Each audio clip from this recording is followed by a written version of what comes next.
안녕하십니까. 이번 라운드 테이블에서 1,2디크로로프로판의 사업장 노출 평가에 대해서 발표하게 된 대한산업보건협회 최아름입니다. 제가 발표할 순서는 먼저 1,2디크로로프로판, 이후부터는 1,2DCP라고 하겠습니다.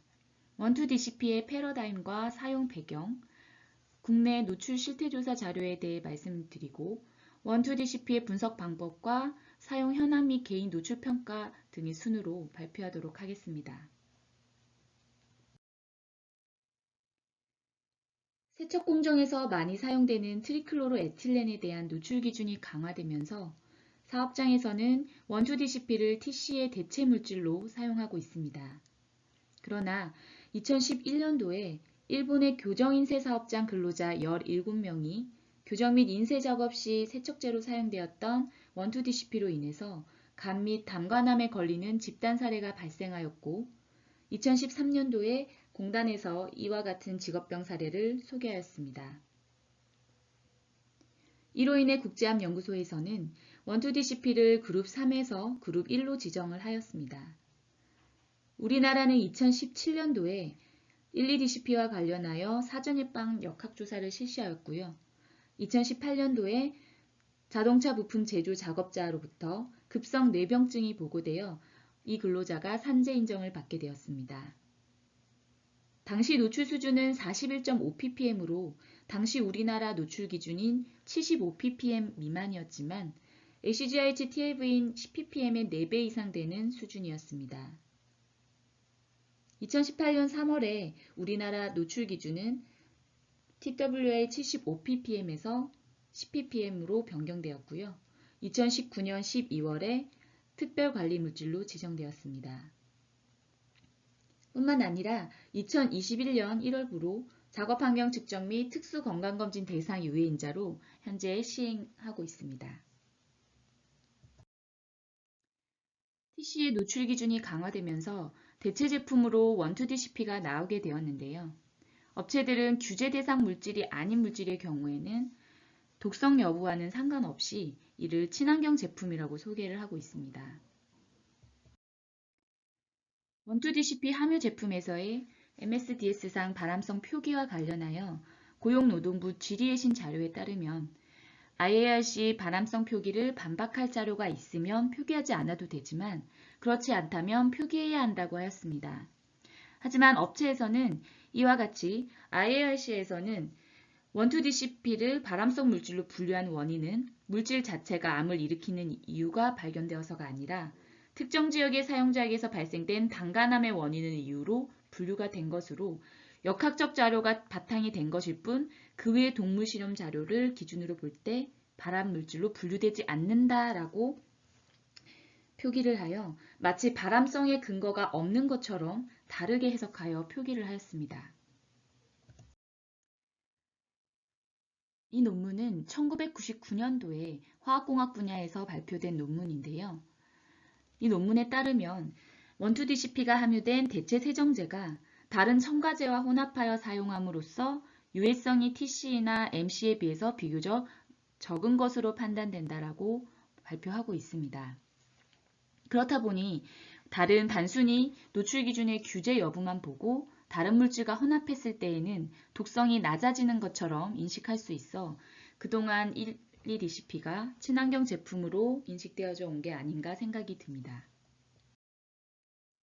다음은 국내 1,2DCP의 노출 실태와 관련된 기존 자료를 정리한 결과입니다. 2009년도에서 2011년까지 기압 평균 농도는 현재 노출 기준인 10ppm 미만이었고 최대 42.84ppm까지 노출되기도 하였습니다. 2014년도에 공단 연구원에서 조사한 결과에서는 대부분 낮은 농도였지만 일부 사업장에서는 300ppm 이상의 고농도 수준에 노출되기도 하였고요. 가장 최근 2017년도에 발표된 공단 연구원 보고서에서는 기압 평균 농도가 10ppm을 초과하는 수준으로 여전히 고농도에 노출되어 있는 사업장이 있는 것으로 나타났습니다. 공단 연구원에서 발표했던 자료 중에 1,2DCP를 사용하는 세척 작업을 작업 형태별로 나누어서 수동과 자동을 혼합해서 활용하는 공정에서 노출 수준이 가장 높게 나타난 그런 결과가 있었습니다. 그리고 다음으로 수동 세척에서의 농도가 높게 나타났고요. 현재 국내에는 원투DCP 측정 및 분석 방법이 설정되어 있지 않으며 나요시와 오샤에서 각각 제시하고 있는 방법이 있으나 나요시 매뉴얼은 현재 우리나라 작업 환경 측정 기관이 보유하고 있는 장비를 활용하고 있지 않고 오샤는 정확한 전 처리에 관한 정보가 없다라는 단점이 있습니다. 따라서 국내 연구들은 주로 과거에 오샤에서 제시했던 케미컬 샘플링 인포메이션을 바탕으로 분석을 하였고 2017년도에 공단 연구원에서 발간한 보고서에서는 차콜과 아나솔브의 탈착 효율을 비교하였는데요. 두 매체 모두 탈착 효율이 좋은 것으로 나타났습니다. 이에 저희 연구원에서는 차콜과 아나솔브 747을 대상으로 탈착 효율 및 정확도와 정밀도를 평가해 보았습니다. 그 결과 차콜은 103.3%, 아나솔브 747은 102.3% 수준으로 두 매체 모두 90% 이상의 좋은 탈착 효율을 나타내었고 차콜이 아나솔브 747보다는 정확도 및 정밀도가 더 높은 것으로 나타났습니다. 현장 시료를 가지고 매체별 근로자 평균 노출 농도를 비교했는데요. 두 매체별로 농도는 통계적으로 유의한 차이가 없었습니다. 따라서 차콜 튜브와 아나솔브 747 튜브 모두 적정한 탈착 효율을 나타내었고 사업장 노출 평가 시 두 매체 간의 농도가 차이가 없었기 때문에 원투DCP를 측정 분석하는데 두 매체 모두 적합하다고 판단하였습니다. 그러나 아나솔브 747에 비해 차콜의 정확도와 정밀도가 더 높았으며 차콜의 비용이 더 저렴하다는 면에서 작업 환경 측정 기관이 활용할 수 있는 원투DCP의 포진 매체로서는 저비용으로 높은 효율을 가지는 차콜 튜브를 제안하였습니다. 저희 기관에서는 차콜 튜브를 이용해서 사업장 노출 평가를 실시하였습니다. 이 자료는 전국적인 데이터는 아니지만 경향을 보기 위해서 본 기관이 조사한 원투DCP 사용 현황 자료입니다. 12DCP라서 올해부터 측정 대상이었기 때문에 많은 자료를 확보하지는 못하였으나 그 경향을 살펴보면 용도별 사업장 수는 세정 세척용으로 사용하는 사업장이 52.9%로 가장 많았으며 태핑률로 40% 이상이 분포하고 있었습니다. 용도별 근로자 수 역시 세정 세척 작업을 하는 근로자가 63.7%로 가장 많이 분포하고 있었고 다음으로 태핑률가 32.9%로 근로자가 분포하고 있는 것을 확인할 수 있었습니다. 원투DCP 함유 제품을 사용하는 업종은 자동차 및 트레일러 제조업과 기타 기계 및 장비 제조업이 가장 많았으며 전자부품, 컴퓨터 영상, 음향 및 통신 장비 제조업이 다음으로 많이 분포하고 있는 업종이었습니다. 그 외에도 운송장비라든지 고무 및 플라스틱 제품 제조업 등 다양한 제조업에서 활용되고 있다는 것을 확인할 수 있었습니다. 본 연구진은 사용량과 노출 가능성을 고려한 사업장을 10곳을 선정하여 총 12명의 근로자를 대상으로 노출 평가를 실시하였습니다. 자동차 및 트레일러 제조업과 기타 기계 및 장비 제조업 등을 중심으로 구성되어 있었고요. 공정은 세척과 드릴링, 탈지 공정으로 구분하였습니다. 측정은 0.03리터/민의 유량으로 360분간 차콜에 포집을 하였고 분석은 불꽃 이온화 검출기가 부착된 가스크로마토그래프를 이용하여 정량 분석을 실시하였습니다. 작업 형태 및 작업 주기별로 근로자 평균 노출 농도를 구해보았는데요. 수동 작업은 그림과 같이 드릴링 등의 작업 시 태핑률을 쓰는 공정에서 근로자가 직접 뿌리는 방식으로 하는 업무가 많고 혼합 작업은 세척조에 세척제가 담겨져 있으면 근로자가 직접 넣고 자동으로 초음파 세척을 하는 방식으로 주로 이루어집니다. 보통 세척은 계속해서 하기보다는 주기적으로 하는 경우가 많기 때문에 간헐적 방식이라고 구분하였고요. 이러한 작업은 지속적으로 제품을 활용하여 작업을 한다고 보시면 되겠습니다. 근로자의 전체 기압 평균 농도는 2.274 ppm으로 작업 형태별 농도는 혼합이 3.874, 수동이 0.784로 수동 작업보다 혼합 작업이 높게 나타났지만 통계적으로 유의하지는 않았습니다. 또한 작업 주기별 기압 평균 농도는 간헐적 작업이 3.686으로 0.217의 지속적인 작업보다 높았고 이 역시 통계적으로 유의하지는 않았습니다. 원투DCP의 작업 용도는 다음과 같이 세척조에서 세척을 하거나 아니면 택핑류로 활용을 하거나 이와 같이 증기를 통해서 탈지를 하는 용도 등으로 구분할 수 있었습니다. 용도별 기압 평균 노출 농도는 다음과 같이 세척이 3.720 ppm, 탈지가 2.982 ppm으로 이 태핑보다는 10배 이상 높은 수준을 보였지만 이가 통계적으로 유의하지는 않았습니다.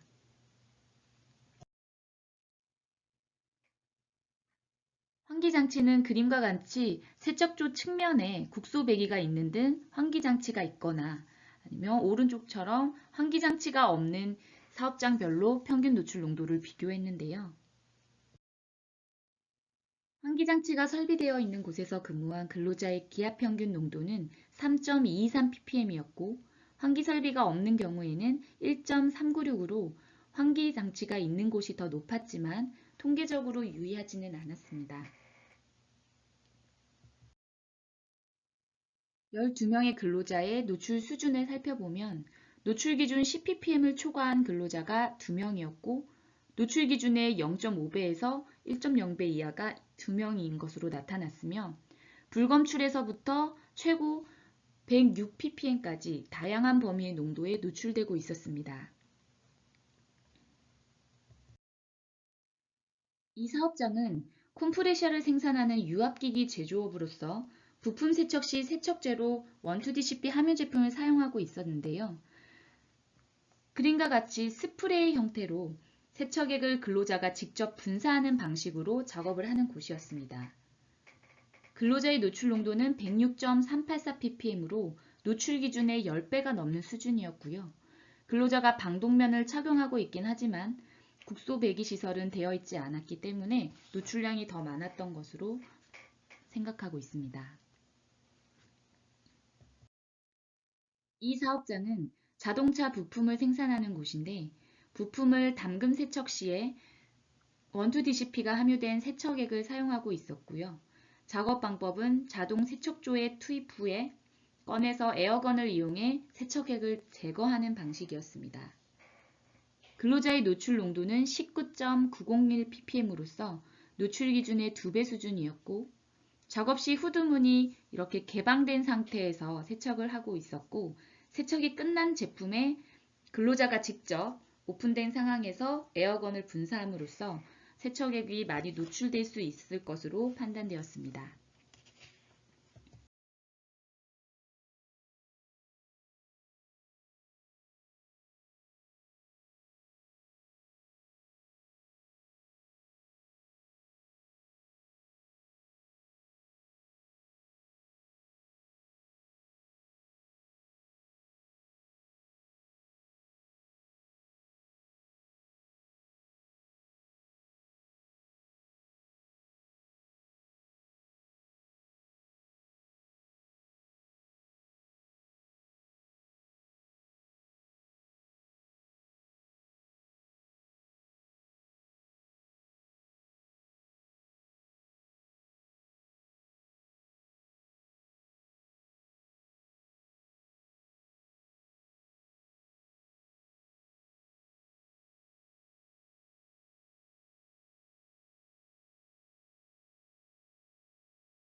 이 사업장 역시 앞서 보여드린 사업장과 마찬가지로 부품을 당근 세척할 때 원투DCP가 함유된 제품을 사용하는 곳으로서 초음파 세척조에 제품을 투입하여 자동으로 세척시킨 후 꺼내는 작업 방식이었습니다. 이 세척제는 원투DCP 함유량이 95에서 99%였고요. 슬롯형 후드가 상부에 위치하고 있었고 제품 크기나 세척조의 부피는 앞의 사업장보다 작지만 오픈된 세척조로 인해서 역시나 근로자에게 노출될 가능성이 있는 것으로 보였습니다. 노출 농도는 9.971ppm으로서 거의 노출 기준에 근접한 수준이었습니다.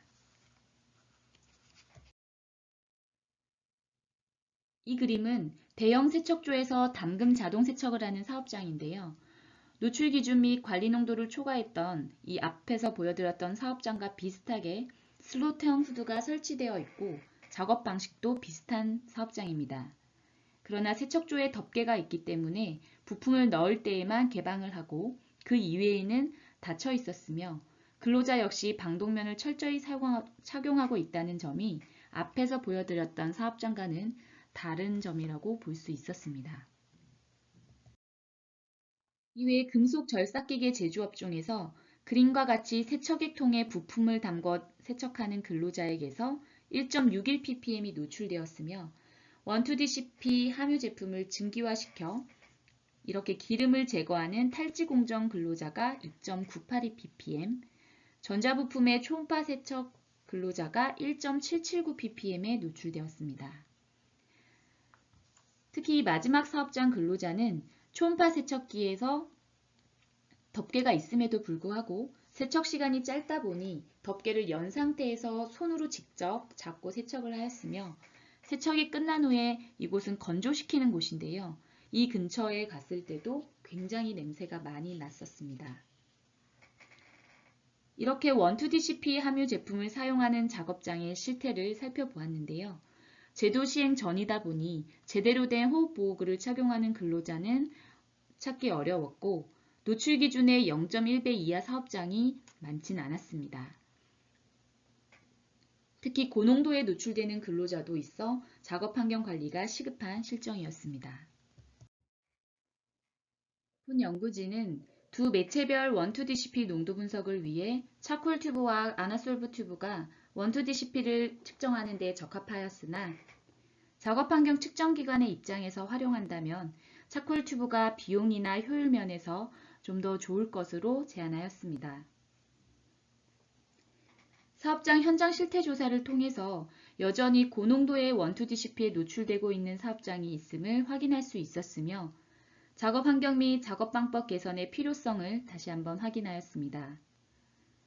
작업 환경 측정 대상 유해인자로 시행되고 있는 만큼 농도 수준이 감소되기를 기대하면서 제대로 된 노출 평가를 하기 위해서는 국내 12DCP 사용 현황 파악이 선행되어져야 한다고 생각합니다.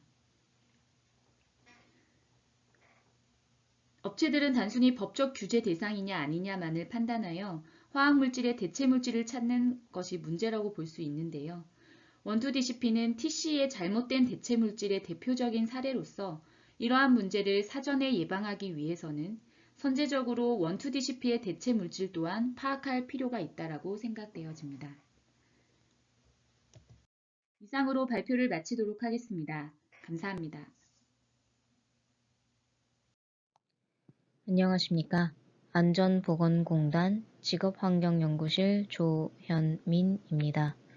이번 한국산업보건학회 온라인 동계 학술대회에서 1,2디클로로프로판 측정 매체 및 분석 장비 효용성 평가와 관련하여 발표 시작하겠습니다.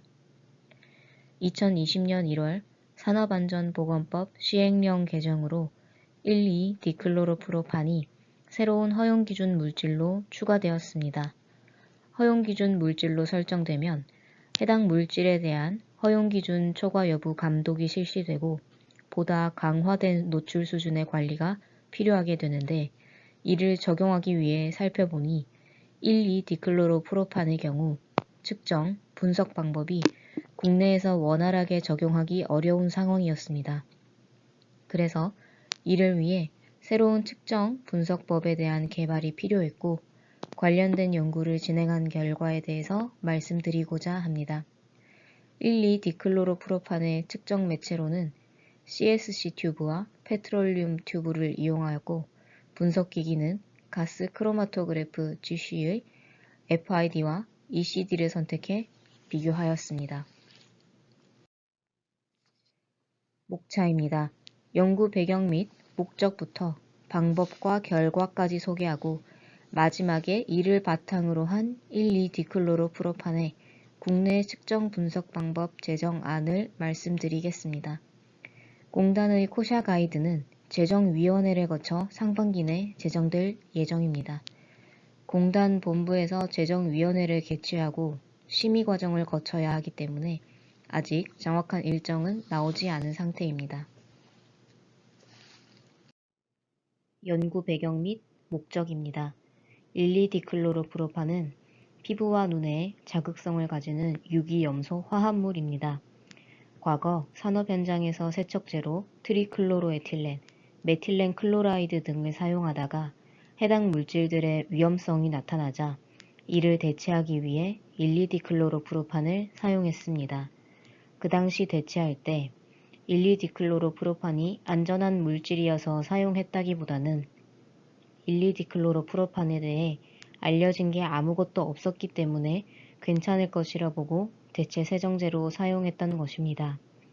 그렇게 2000년대 들어와 대체 세정제로 각광을 받다가 일본의 한 인쇄 사업장에서 근로자들이 대거로 담관암이 발병한 것을 알게 됩니다. 발병 공통점이 인쇄 사업장에서 근무한 것이기 때문에 역학조사를 실시했더니 결국 1,2-디클로로프로판이 담관암의 주요 원인으로 밝혀지게 되었습니다. 이후 일본에서는 사용금지 물질로 지정되었고 우리나라에서도 이러한 이력들을 반영해 유해성 평가 연구를 실시하게 됩니다. 그리고 미국 산업위생전문가협의회 ACGIH에서 노출 기준을 강화한 것을 따라 국내에서도 노출 기준을 대폭 강화하였습니다. 이러한 직업병 발생 이력과 연구과제 조사 결과 1,2-디클로로프로판이 허용기준 설정 물질로 추가될 필요성이 있다는 결과와 함께 국외 노출기준 강화 등을 반영하여 2020년 1월 산업안전보건법 개정 시 고용노동부에서는 1,2-디클로로프로판을 포함한 24종 물질을 허용기준 설정 유해인자로 추가하게 됩니다.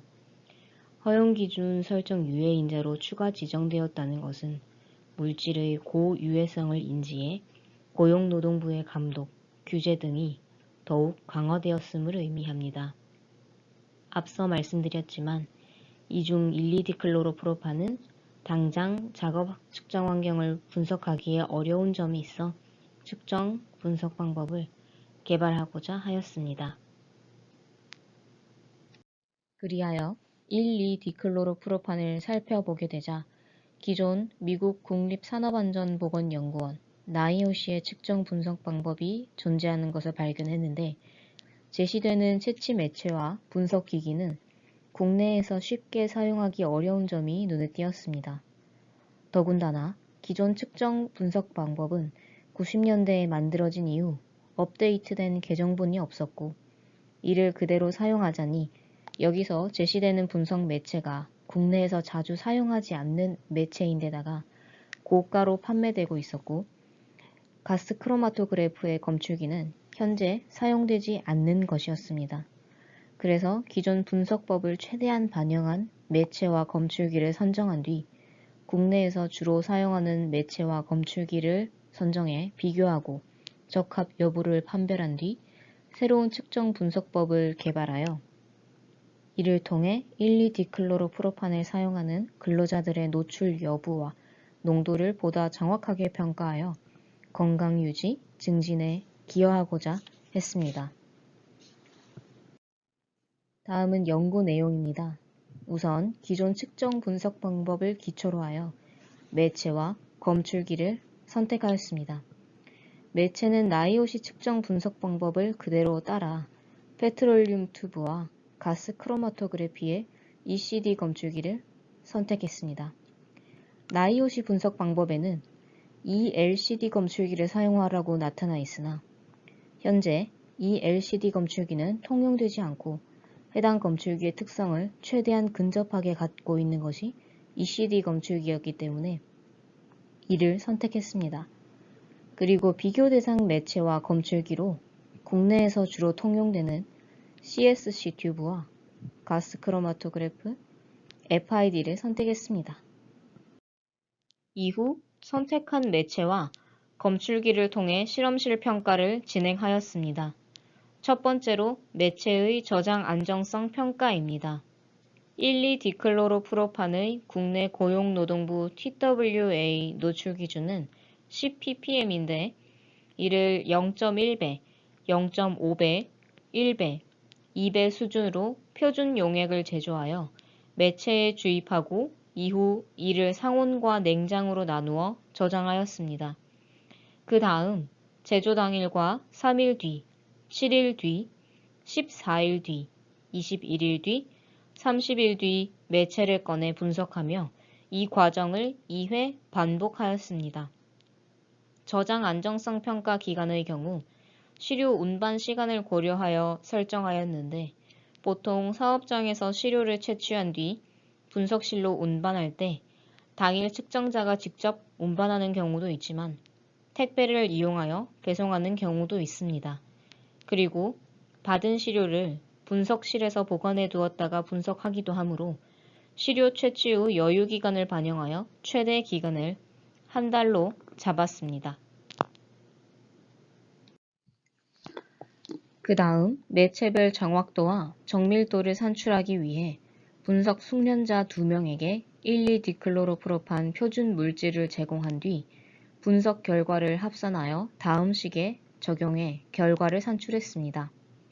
정밀도는 반복 측정값이 얼마나 가까운지를 살펴보고 정확도는 분석값이 참값에 얼마나 가까운지를 살펴보는 것으로 오차가 적을수록 정확하다고 보는데 이를 산출할 때 나이오시 매뉴얼을 이용하였습니다. 각 분석자별로 분석한 데이터를 통해 상대 표준 편차를 구한 다음 그 값으로 정밀도를 산출했고 이후 정확도를 산출해냈습니다.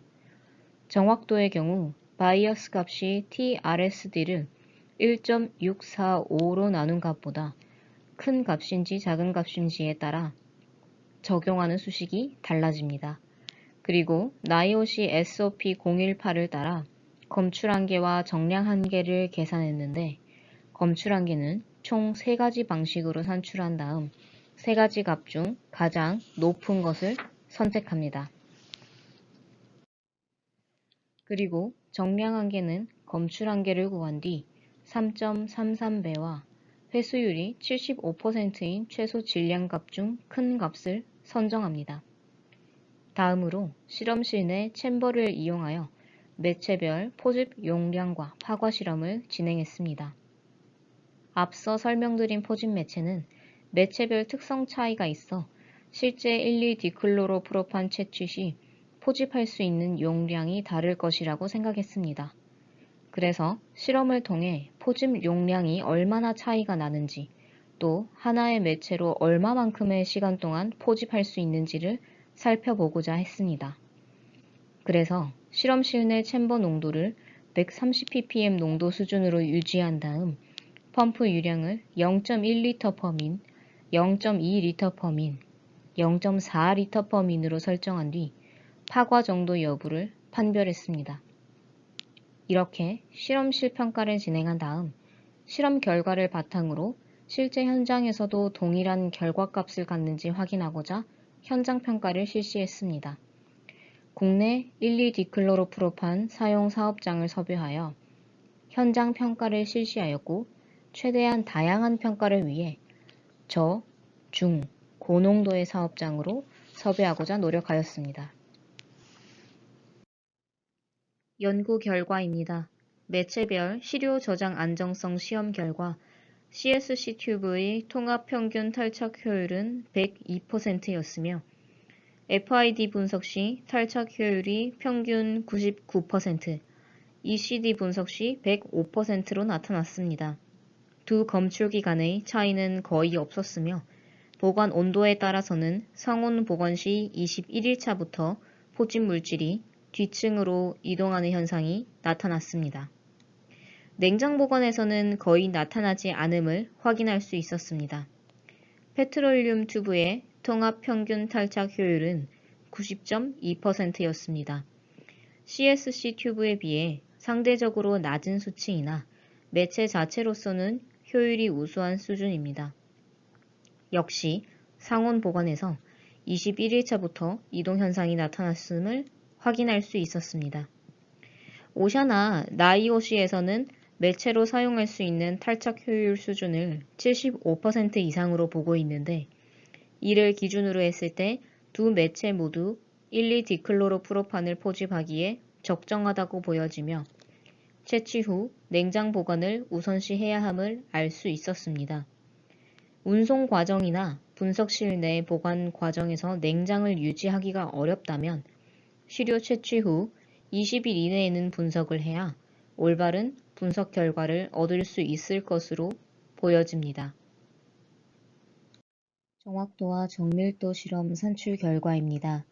매체와 각각의 탈착 용매별로 노출 기준의 0.1배, 0.5배, 1배, 1.5배, 2배 농도의 표준 물질을 주입한 뒤 이를 분석한 결과 정확도는 1.70에서 3.31 사이였고 정밀도는 최소 0.5%에서 1.1%가량이었습니다.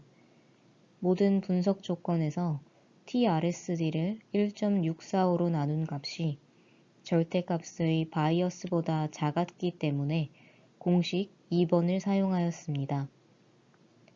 일반적으로 측정 분석 방법에서 제공되는 오차 범위는 분석 시 발생할 수 있는 오차와 시료 채취 및 펌프의 오류로 인한 오차를 산정합니다. 모든 게 정형화되어 있는 실험실에 비해 현장에서는 무수히 많은 변수가 있기 때문에 통상적으로 5%를 산정합니다.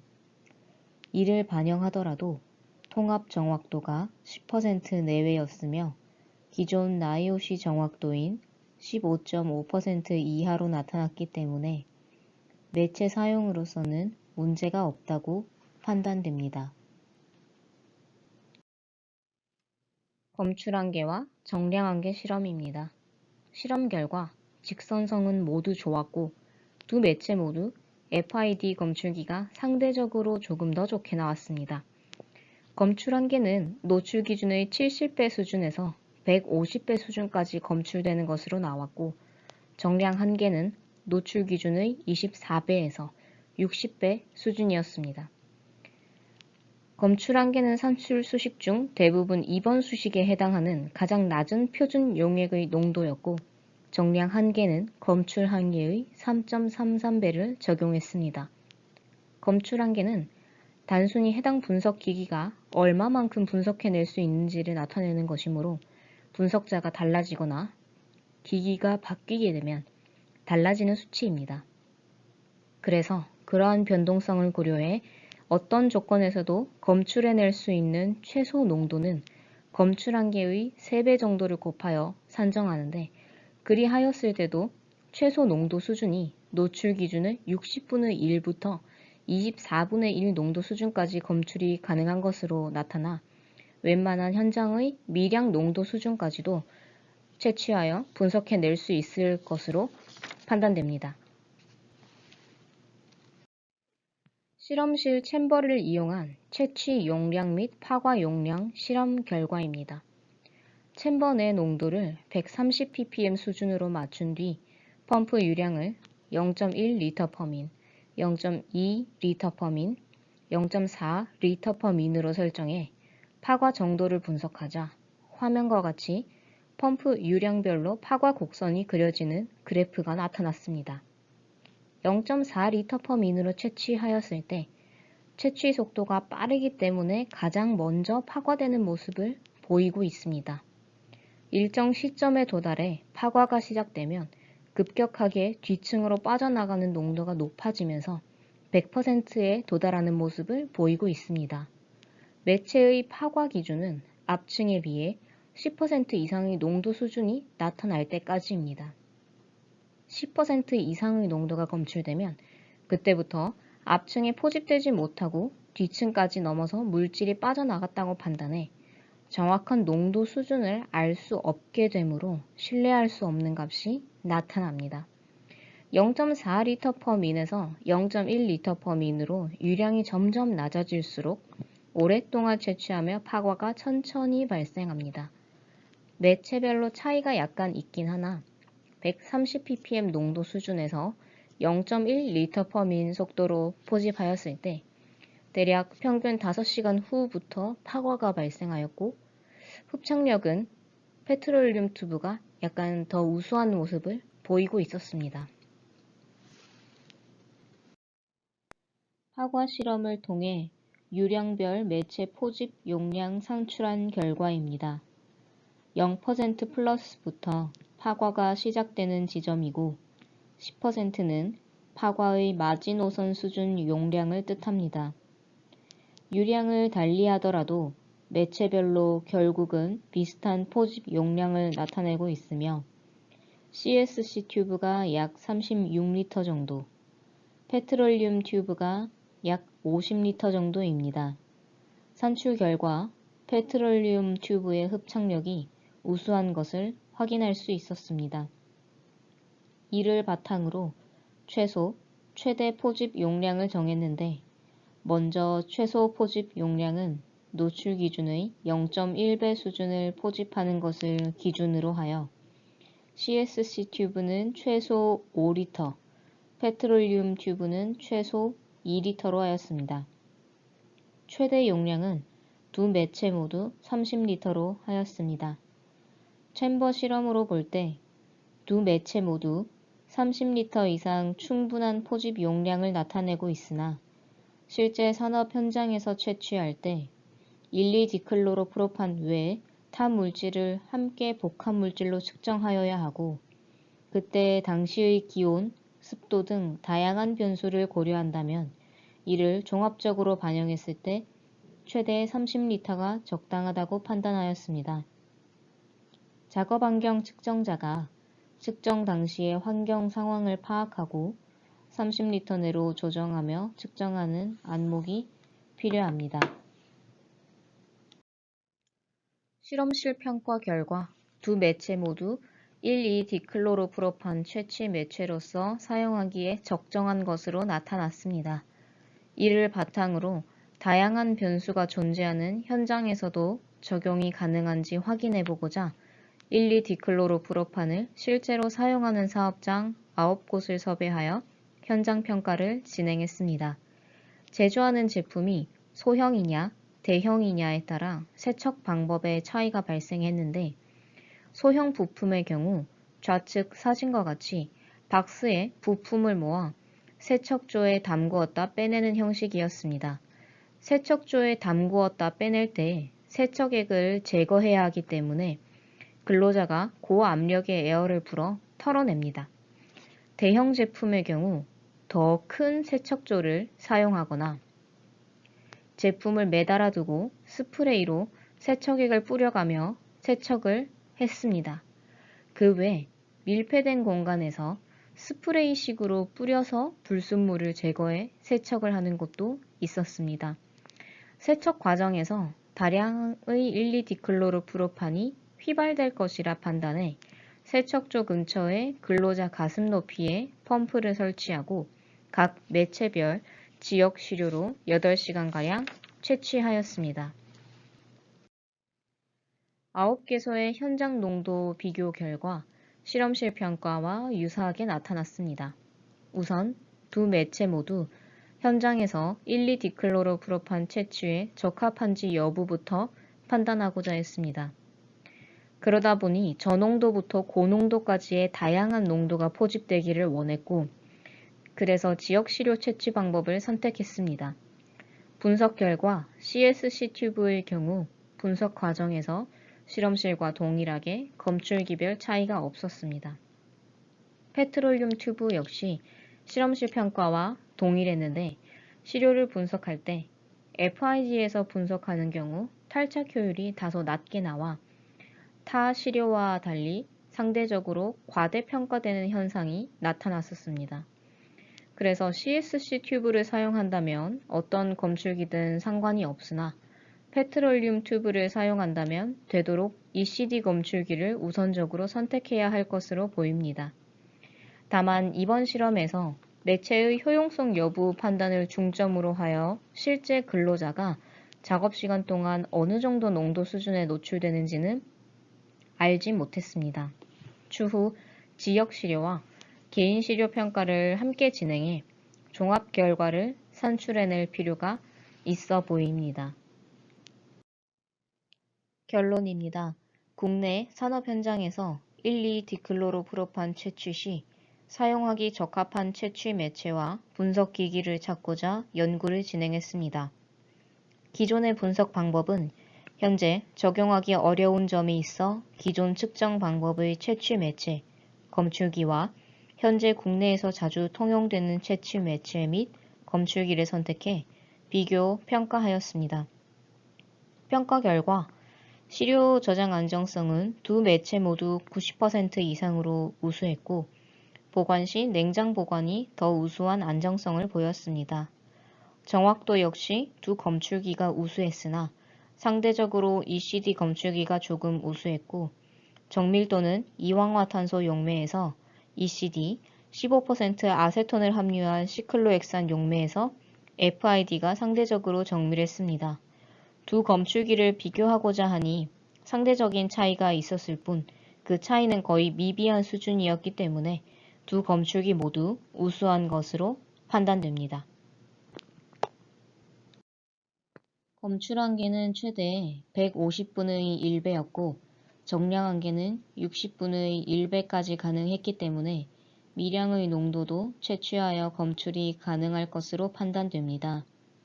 CSC 튜브는 채취 용량을 5에서 30리터, 페트롤륨 튜브는 2에서 30리터로 권장하며 현장 평가 결과 실험실 결과와 유사하게 나타나 실제 사용에 문제가 없을 것으로 보여집니다. 따라서 두 매체 모두 탈착 효율이 우수해 1,2-디클로로프로판 채취에 적합함을 확인하였고 다만 페트롤륨 튜브의 경우 FID에서 시료의 과대평가가 나타나 되도록 ECD를 사용할 것을 제안합니다. 시료 채취 후에는 냉장 보관을 우선시하고 부득이하게 상온 보관을 해야 하는 경우 20일 이내 분석해야 합니다.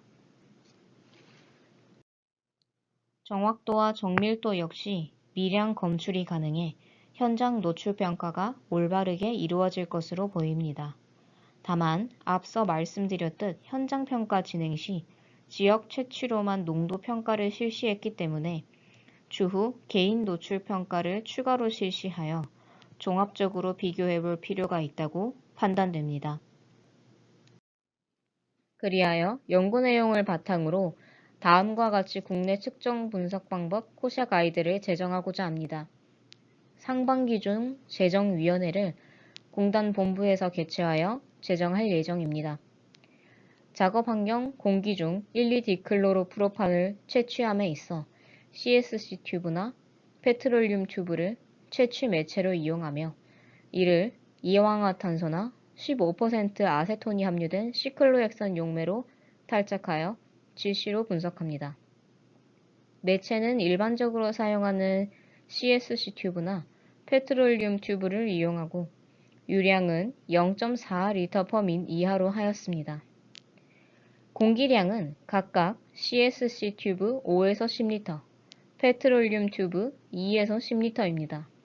채취 후 30일까지 안정성을 보이긴 하나 이는 냉장 보관일 경우이므로 최대한 빠른 시일 내에 분석하거나 되도록 냉장 보관하도록 참고하시기 바랍니다. 채취한 1,2-디클로로프로판은 GC로 분석하되 매체별로 가장 분석 효율이 높은 디텍터로 선정하였습니다. CSC 튜브는 FID, 페트롤륨 튜브는 ECD 검출기로 하며 컬럼은 둘 다 동일한 사양입니다. 연구 범위 농도 안에서 구한 바이어스와 분석 정확도, 시료 채취 분석 오차입니다. 1,2-디클로로프로판의 코샤 가이드는 말씀드린 내용으로 구성될 예정이며 최대한 빠른 시일 내에 공단 본부에서 제정할 수 있도록 하겠습니다. 이상 발표를 마치겠습니다. 감사합니다. 안녕하십니까. 산업안전보건연구원 직업환경연구실의 노지원입니다.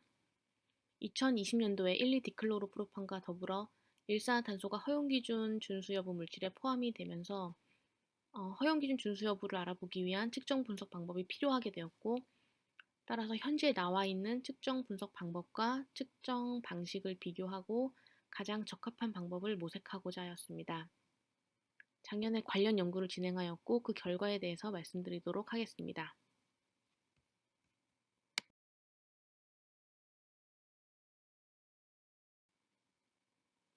목차는 다음과 같이 일산화탄소의 특성, 그다음에 국내 작업환경 측정 자료 분석, 국내외 일산화탄소 노출 기준, 일산화탄소 측정 분석 방법, 결론, 이 순서로 말씀드리도록 하겠습니다.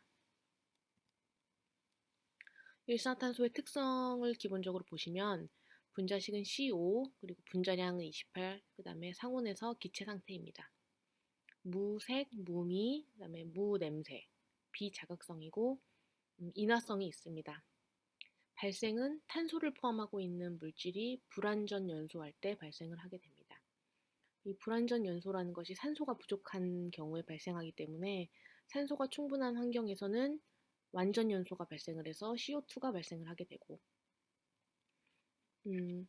그리고 화재와 난방시설, 자동차 배기가스 등 작업장뿐만 아니라 우리가 일상생활을 하면서도 노출될 수 있는 물질이고, 직업적으로는 내연기관 운전, 주물 작업, 터널 작업 등 역시 다양한 공정에서 노출이 가능한 물질입니다.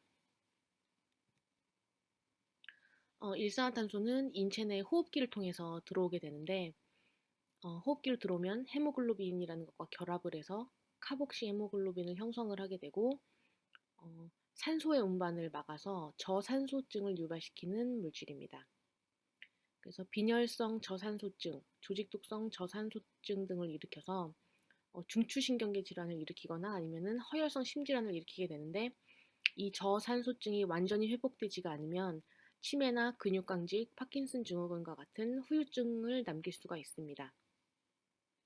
그래서 표를 보시면은 공기 중 CO의 농도가 25ppm일 경우에는 혈액 내 카복시 헤모글로빈 농도가 3.5에서 4% 정도이고, 공기 중 CO의 농도가 35ppm일 경우에는 혈액 내 카복시 헤모글로빈 농도가 5% 정도가 됩니다.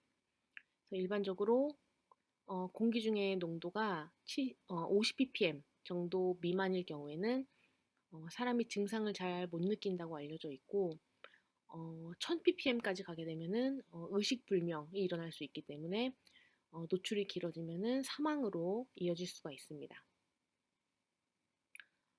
대표적인 일산화탄소 특성에 대해서 알아보았고, 그 다음으로는 작업환경 측정 데이터를 한번 보도록 하겠습니다. 작년에 작업환경 측정 자료를 수집하였기 때문에 가장 최근의 자료가 2017년도부터 2019년도까지의 자료입니다. 일산화탄소의 작업환경 측정 건수는 2017년도에 11,381건, 2018년도에 13,007건, 2019년도에 16,874건으로 연간 11,000건 이상 되며 매년 증가하는 추세를 보이고 있었습니다. 측정 업종별 측정 건수를 내림차 순으로 정렬해 본 결과 제조업과 건설업 순으로 많았으며 두 업종에서 이루어진 측정 건수의 합이 80% 이상을 차지하고 있었습니다. 2017년도 표를 보시면 86% 이상인 것을 보실 수가 있습니다. 다음으로 2018년도와 2019년도의 업종별 측정 건수 및 전체 건수 대비 퍼센트이며 2017년도와 마찬가지로 제조업과 건설업에서의 측정 건수가 가장 많았고, 두 개 업종에서의 측정을 합하였을 때 전체의 80% 이상을 차지하고 있었습니다. 다음으로는 노출 기준 대비 농도에 대해서 연간 어느 정도 수준으로 나오는지를 살펴보았습니다. 노출 기준 대비 농도 퍼센트라는 것은 일산화탄소 노출 기준이 30ppm인데 작업 시간에 따라서 그 노출 기준 자체가 변동이 있기 때문에 변화된 노출 기준 분의 노출 결과값 곱하기 100을 해서 그 노출 기준 대비 농도 퍼센트 값을 보았습니다. 그래서 3년치를 보았을 때 비검출이 50% 수준이었고, 10% 미만을 포함한 비검출 수준은 80% 정도를 차지하고 있었습니다. 3년 모두 그런 비슷한 수준을 보이고 있고 100% 이상, 즉 노출 기준을 넘어서는 건수도 있었는데 그것은 강선 건조업, 석회성 및 점토 광업에서 나오고 있었습니다. 다음으로는 일산화탄소의 측정 방법으로 입력되었던 자료를 살펴보았습니다. 비분산 적외선법으로 측정된 건수가 3년 모두 80% 이상으로 가장 많았고 현장 측정 방법이 그 다음으로 10% 내외였습니다.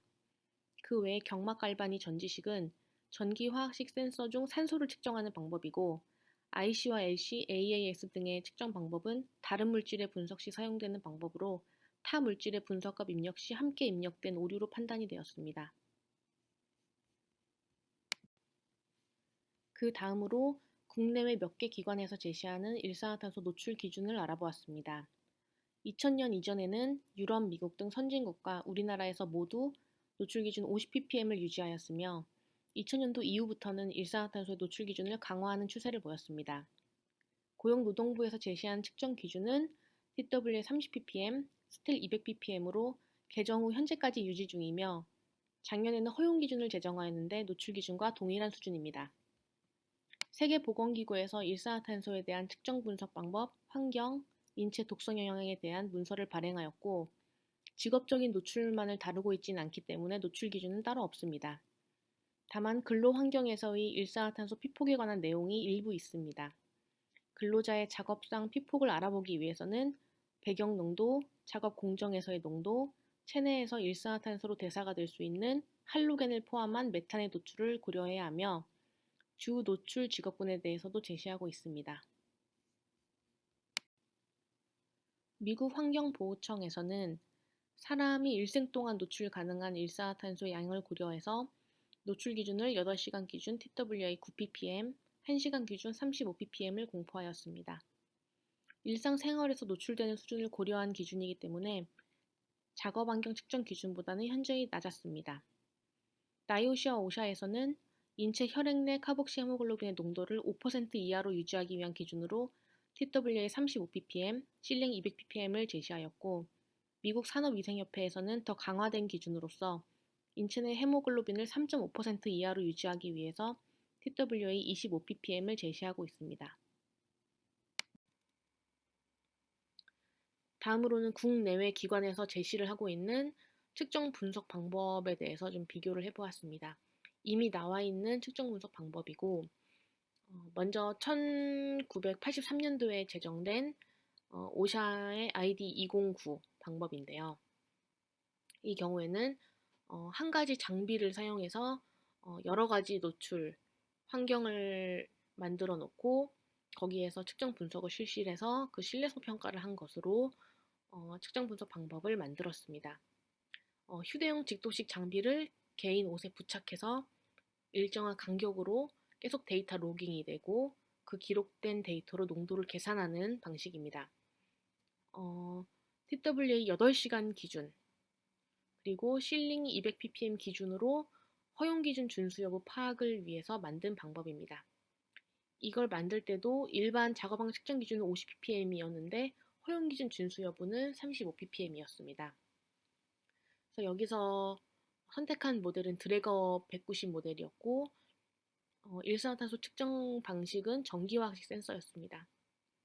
여기에서 이 모델을 선택해서 했지만 다른 모델을 사용하여도 무방하다라고 제시를 하고 있고 장점은 개인시로 채취가 쉽고 농도가 정확한 편이며 1분 간격으로 지속적인 측정을 하기 때문에 나중에 컴퓨터 데이터를 옮겨왔을 때 내가 원하는 지점에서의 농도를 정확하게 알 수 있고 언제 농도가 가장 높은지 등을 알 수가 있다 라고 하고 있고 단점은 이 장비의 경우 알코올류의 간섭이 있을 수 있고 이 간섭을 제거하기 위한 필터는 수명이 1년이다 라고 하고 있고 액체 에어로졸 등에 의해서 간섭이 가능하므로 센서 표면에 접촉하지 않도록 주의하고 교정은 매번 샘플링하기 직전에 샘플링할 장소에서 수행해야 된다. 이런 단점이 있다라고 얘기하고 있습니다.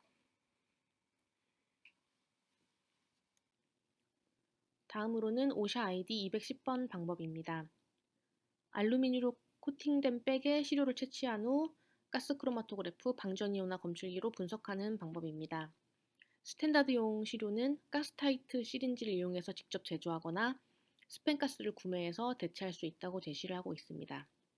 헬륨이 시료의 운반 및 이온화를 위해 사용이 되며 전체 오차는 플러스 마이너스 10% 수준입니다.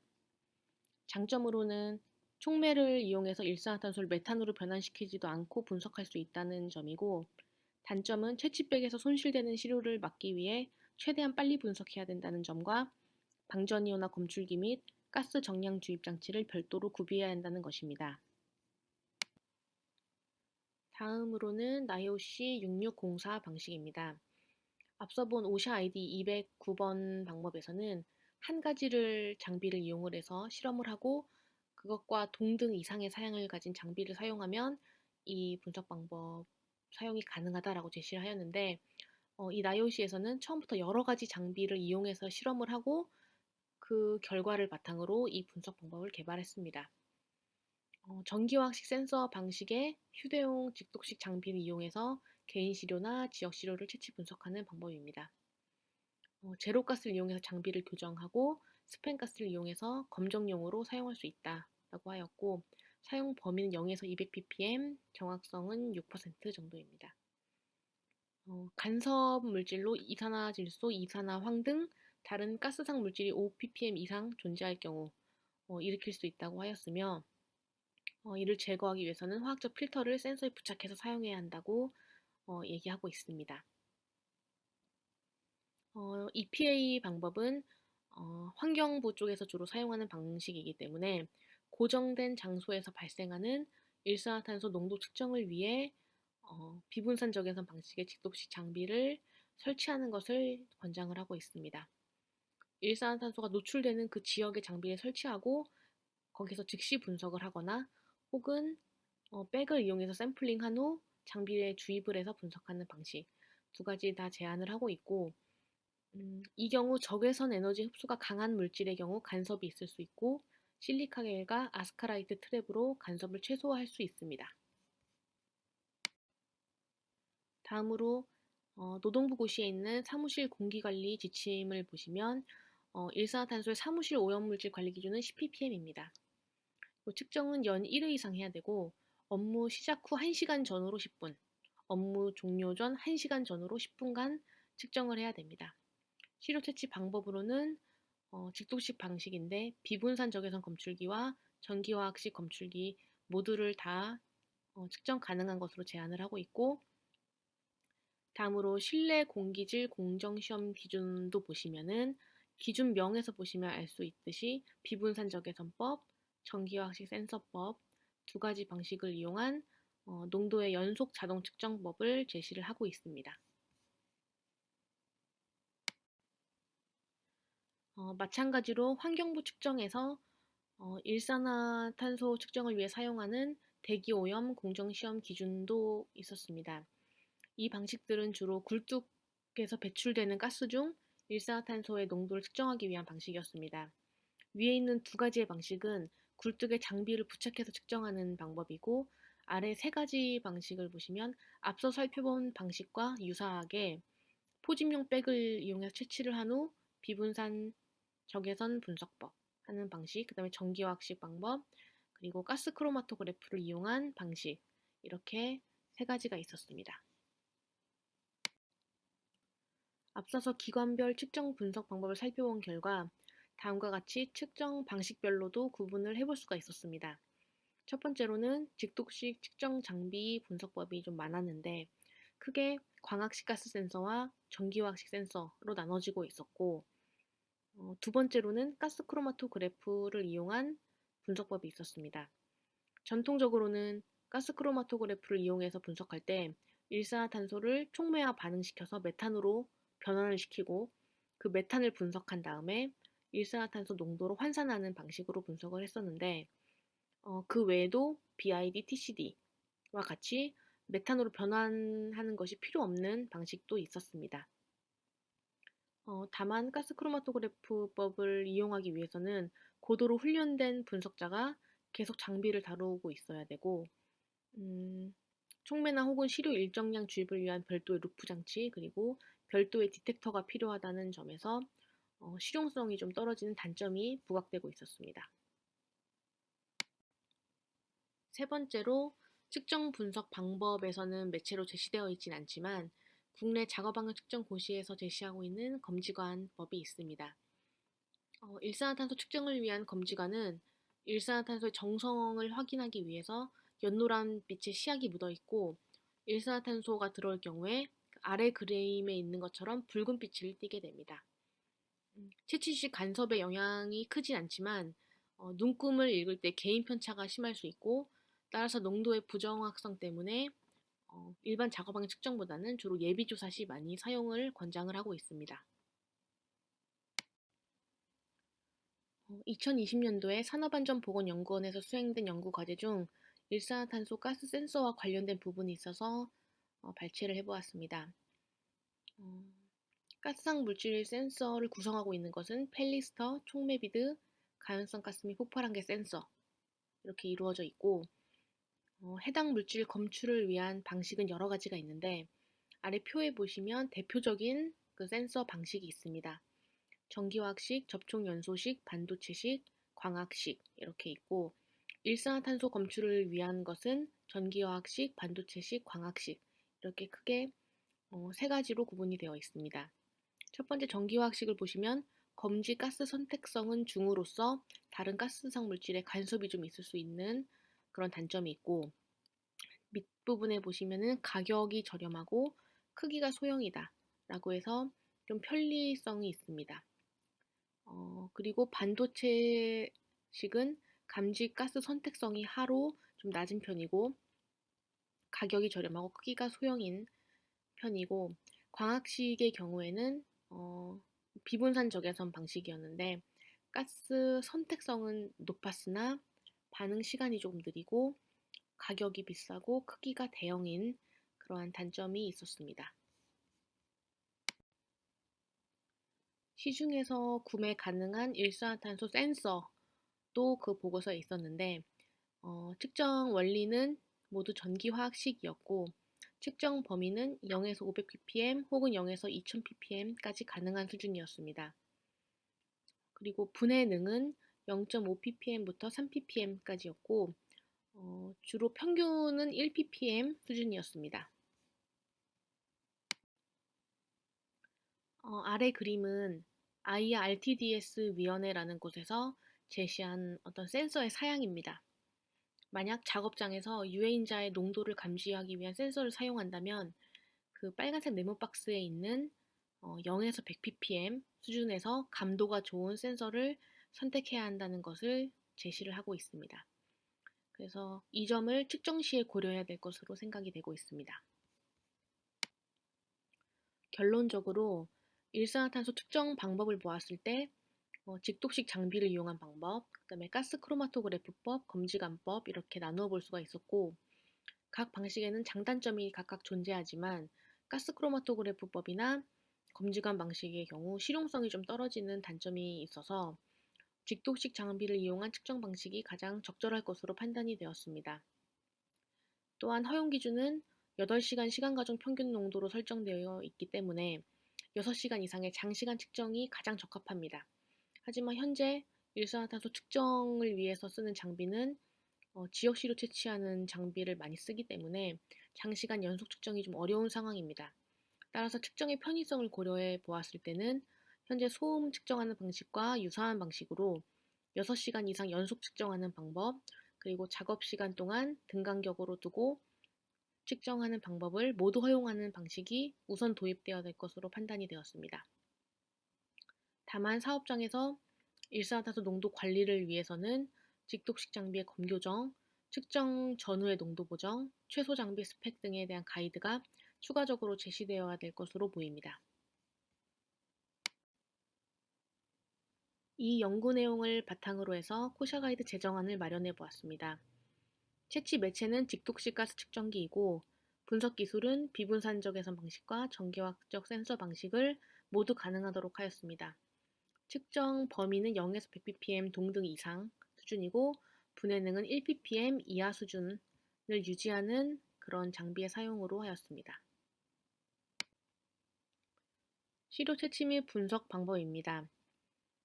먼저 시료 채취 전에 작업장에서 장비의 0점 조절을 실시를 하고 측정을 하게 되는데, 측정 시간 및 횟수는 작업 시간에 따라서 아래 세 가지 방법 중 한 가지를 택해서 하는 것으로 적어 두었습니다.